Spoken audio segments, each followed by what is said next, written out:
За үргэлжлүүлэн үзэгч та бүхэнд хөдөө орон нутгаас бэлтгэн ирүүлсэн мэдээллийг хүргэе. За Сүхбаатар аймгийн нийт нутгаар хүчтэй засан шуурга шуурч байна.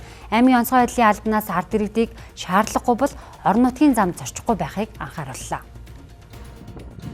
За яг одоо Сүхбаатар аймгийн нийт нутгийн за баруун мөнгө хойд болон өмнөд хэсгийн нутгаар бол нойтон цас орж цасан шуурга шуурч байна.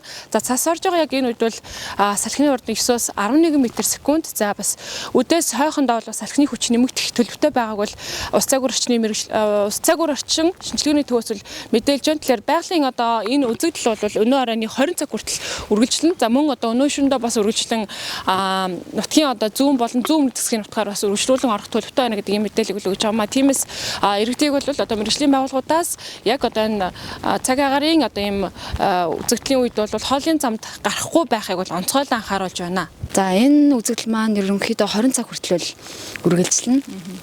Засваргаатай үргэлжлээд орж байгаа. 20 цагаас хойшоогоо бол салхины хүч төр зур 16-аас 18 м/сек хүрч ширүүсэж за орсон зас маань засан шуурга болж шуурах төлөвтэй байгаа. За мөн өнөө шөнөөс бол агаарын температур харьцангуйгаагүй байжгаад маргааш өдөр тэгээд цаашлаад агаарын температур нийт нутгаараа хөдөлгөх төлөвтэй байгаа. Замын зорчих хэсгээр халтраа олгоо өсөх нөхцөлөдөл үүсэж байна. Иймд эргэж жолооч тавхан орон нутгийн зам зорчигдоо тээврийн бүрэн бүтэн байдлыг хангаж зуны улирлын дугуйгаа, өвлийн улирлын дугуйгаар сольж тээврийн хэрэгслийн хурдыг зам орчны нөхцөлөдөл тохируулж замын хөдөлгөөнд оролцохыг цалин байгууллагаас зөвлөж байна.